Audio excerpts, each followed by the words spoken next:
No capital gains taxes on crypto? Could this be a game changer for Americans like you and I? Or is it just a rumor? Let's dive right in. A crypto summit is taking place at the White House this afternoon, but there is some disappointment that what might actually happen is short of what the crypto community was hoping for.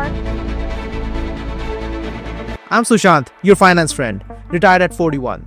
If you're chasing financial freedom, you're in the right place. Before we explore how the March 7 summit affects Americans, let's break down the key takeaways. What happened at the White House Crypto Summit? On March 7th, President Trump hosted a historic White House Crypto Summit, bringing together some of the biggest names in the industry. The summit wasn't just another industry conference. Instead, it was a political and financial power move. Attendees include the CEOs of Coinbase, Ripple, Gemini, Kraken, and the bull himself, Michael Saylor from MicroStrategy. But why now? Well, the US was falling behind while China pushed the digital yuan and Russia embraced crypto mining. Instead of banning or centralizing crypto, Trump is taking a different route, one that could reshape America's financial future. Trump's executive order introduced a strategic Bitcoin reserve, treating Bitcoin like a national asset, similar to gold. But here is where it gets interesting. Two separate reserves have been proposed. The US holds 200,000 Bitcoins, worth $17 billion, from the criminal seizures. They promised not to sell these Bitcoins, and instead, they are treating them like a long-term investment to grow in value over time. The US government is also creating a national digital asset stockpile. This is where other major cryptos like Ethereum, XRP, Solana, and Cardano come in. The beauty of this reserve is that unlike the Bitcoin reserve, this stockpile can be sold if needed. Most importantly, these reserves won't be funded with taxpayer money. The US government is not printing dollar to buy Bitcoin. So where is the funding coming from? Number 1. Alternative funding sources. Reports suggest the US may swap gold for Bitcoin without losing taxpayers' money. Number 2. Slow and steady accumulation. According to Michael Saylor, a key advocate of Bitcoin adoption, the US plans gradual Bitcoin accumulation to avoid market disruption. Number 3. No capital gain tax. As of now, no official policy eliminating capital gain taxes on cryptocurrency has been enacted. While there was a speculation leading up to the White House Crypto Summit that such a tax exemption might be announced, but for now, the summit did not result in any changes to the existing tax framework. Number 4. Global Bitcoin race. With the US now taking a firm stance on Bitcoin, other nations will stockpile crypto assets as well. Senator Cynthia Lummis even hinted that a Bitcoin Act could soon be passed to push the US towards acquiring 1 million Bitcoins. This would put America at the forefront of the digital asset revolution without relying on taxpayer dollars. So, if you're wondering whether this move will hit your paycheck or raise your taxes, the short answer is no. Instead, the government is betting that Bitcoin's long-term growth will strengthen the economy, boost financial security, and maintain the US dollar dominance. But there is still one big question left. Who benefits the most from these policies? Not everyone plays the same financial game. Let's talk about how this impacts everyday Americans and whether this is a truly win for the middle class or just another power move for the ultra-wealthy. In 2021, El Salvador made history by becoming the first country to adopt Bitcoin as legal tender. The IMF opposed the move, citing financial risk. Fast forward today, and the US is taking a very different approach, one that prioritizes institutional control over individual adoption. Instead of integrating Bitcoin into everyday transactions like El Salvador, the US is positioning it as a strategic financial asset.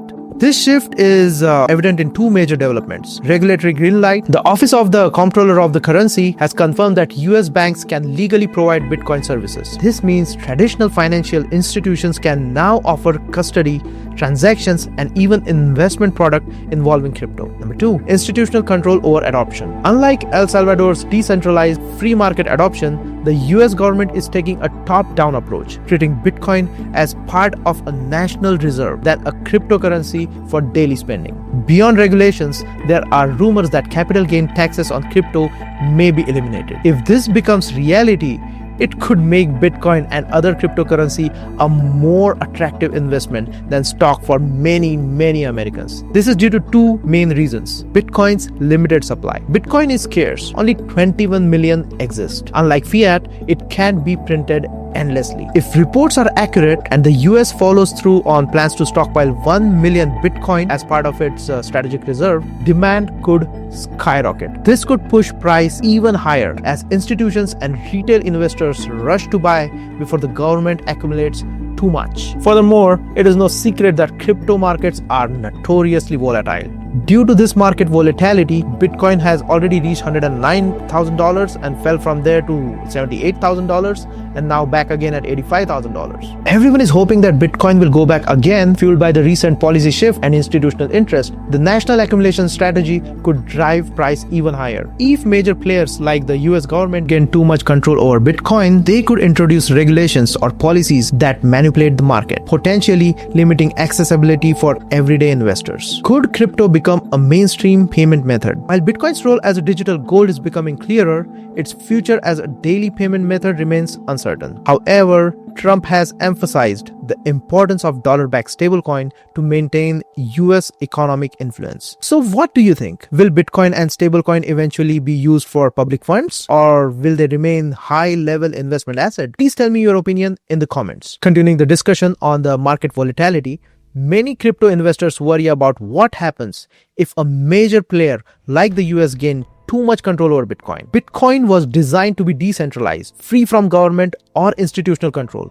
So does stockpiling it as a reserve asset go against its very definition? Not yet, but it could. If the US accumulates too much Bitcoin, it could gain the ability to manipulate the market by controlling liquidity and supply. Introduce bias regulations that favor institutions over retail investors. Use Bitcoin as a geopolitical tool, similar to how oil reserves are leveraged today. That brings us to the biggest question. Is this just another tool to make the rich richer while everyday investors get left behind? Unfortunately, it could be. In 2021, Trump called Bitcoin a scam. And in 2025, he's stockpiling it for the US. This sudden changes raises some serious questions about his motivation. Some speculate that his policy shift aligned with personal investment and financial interest. The crypto industry's major contribution to his campaign influenced his stance. While it is difficult to confirm direct motives, the connection between policy changes and potential personal gain is hard to ignore.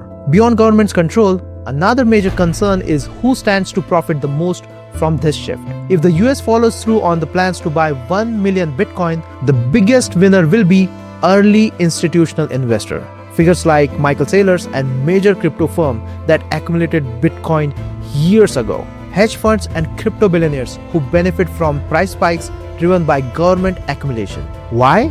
Bitcoin operates on fixed supply economics. There will only ever be 21 million Bitcoins, meaning every large-scale buyer pushes price higher, benefiting those who got in early. Take Michael Saylor, for example.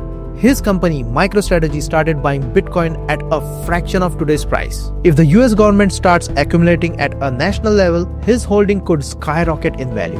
One inference from all this can be that Trump framed the recent White House Crypto Summit as a move towards financial freedom. But in reality, this is also a massive wealth shift. White House Crypto Summit as a move towards financial freedom.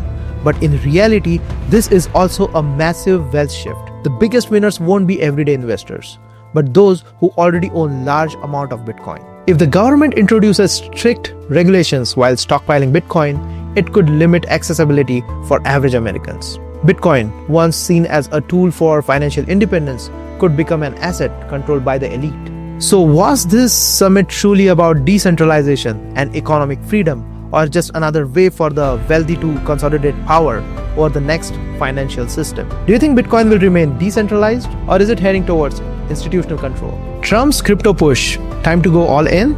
Not so fast. Markets move on expectation, not just events. Crypto remains highly volatile. One regulation change, political shift, or institutional sell-off could shake everything up. Smart investors focus on strategy, fundamentals, and risk management, not hype. So what are the key risks? Regulatory uncertainty, institutional profit-taking, and global competition. With China reconsidering its crypto ban and Russia leveraging Bitcoin, a global accumulation race could send markets into uncharted territory. Bitcoin is no longer just a decentralized asset. It is becoming a geopolitical tool. Will it stay independent or fall under institutional control? Only time will tell. Or maybe I will. Hit subscribe and stay updated.